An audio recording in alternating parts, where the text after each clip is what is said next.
which is where our Jim Axelrod caught up with him. Before you said it, I said, don't underestimate Bernie Sanders. Hi.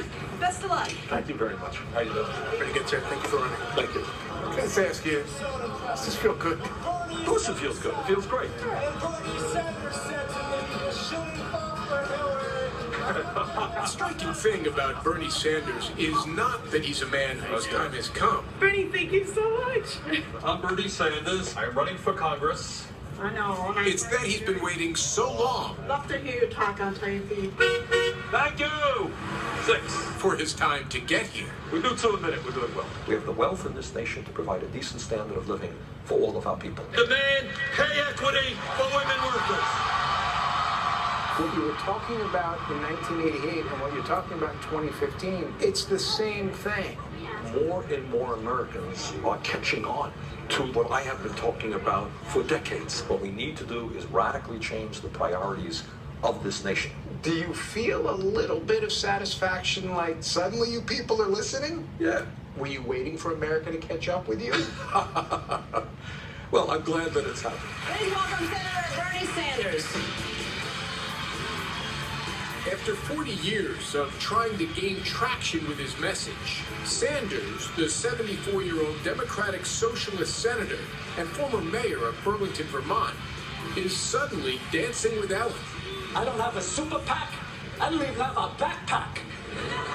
I carry my stuff around loose in my arms like a professor. He's being parodied by dead ringer Larry David. I own 1 pair of underwear. That's it. Some of these billionaires, they got 3, 4 pairs. Were you watching Saturday Night Live? I did quite well. I've seen it. Who told you this is... Who didn't tell me? I got heard it from 20 different people. Did you laugh? Yeah, it was very funny. BernieSanders.com. Check it out. It's a mess. And he's running neck and neck with Hillary Clinton in New Hampshire by calling for a revolution. The only way we really transform America and do the things that the middle class and working class desperately need is through a political revolution. Political revolution, that's a big term. Look, in the last election, Jim, 63% of the American people didn't vote. 80% of young people didn't vote. Big money is increasingly buying political elections. A political revolution means that we involve tens of millions of people in the political process today to stand up and fight for their rights, to stop the disappearance of the American middle class, and say that our government belongs to all of us and not just a handful of wealthy campaign contributors. I'm just wondering if you're misreading what it is American people want. No, I'm not. You check out the polls. I know how much you love conventional wisdom. In May, when you say, hey, I'm going to do this, conventional wisdom holds. Senator Sanders is a fringe candidate. He's a socialist. He's not going to get any traction. Yes. Now here we are, and it looks like you got a little more traction than the experts thought you would. Yes. Why? Because you and the punditry and the corporate media, have a view of the world which I think is very out of touch with what the American people are feeling. You really don't like us? No, it's not a question of not liking you. I like you. You're a very nice guy. What corporate media is about is very often deflecting attention away from the most significant issues facing our country and giving us entertainment all the time. And I get upset that media, by and large, is more interested in dumb things that somebody says or how much money I'm raising. No one cares about that. We got to focus on the real issues facing America. Hey, how you doing? If Sanders is the junior senator from Vermont, his matter-of-fact style is all Brooklyn, where he was born and raised among working-class immigrants, many of them Jews like himself, whose families had fled discrimination in Europe. Economic inequality is your reason for being. And I'm wondering where that came from. I will tell you where that came from. When you're 5 or 6 years old and you hear your parents arguing, and sometimes pretty fiercely, it's very disturbing to a child. And my parents did. Over money. Over money. Almost always. My father came to this country from Poland at the age of 17 without a nickel in his pocket.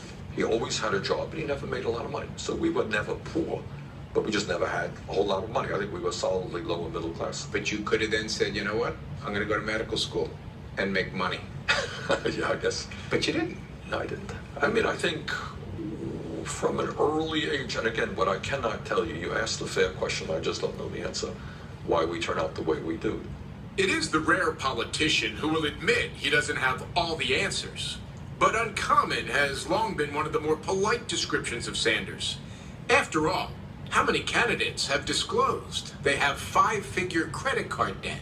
You have to become an open book in a way you've never been before. For instance, between $25,000 and $65,000 in credit card debt. My wife handles that. I think actually that's been paid. Look, we do fine financially. A United States Senator makes a good living. How do you get that much credit card debt?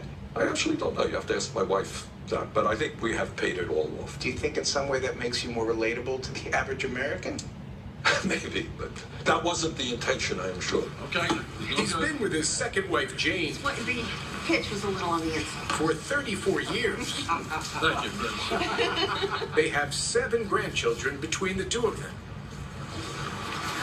Whoa! You knew going into this that would We be the didn't deal. expect it to take off so quickly. Whoa! Unbelievable.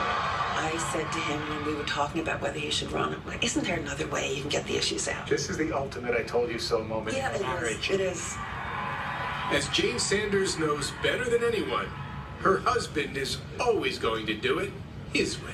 He's not really into the stagecraft. We do try to point it out every now and then that he needs to pay attention. But he fights you every step Oh of the yeah, way. oh yeah. He is all policy still. How many of you guys are looking forward to going to college? Raise your hand. How many are worried about the cost of college? As this campaign evolves, the extent to which you need not to change your message, but to change the delivery mechanism so that it's not eat your peas. I understand. Do you run the risk of being too serious? I plead guilty. You hate the question. No, it's a fair question. I know how to do this stuff. Hey, how you doing? Let me tell you a few jokes, and I know you're too dumb to want to listen to a speech beyond 3 minutes, so I'm going to be brief. Vote for me. I'm great. Everybody else is terrible. Have a nice day. I don't do that. If we stand together, there is nothing that we cannot accomplish, and that is exactly what this campaign is about. Can't be politics as usual. I ain't a candidate of the politics as usual. With Hillary Clinton starting to expand her lead in polls nationwide, the stakes are growing ever higher as Bernie Sanders prepares for the Democratic debate CBS News will host this Saturday.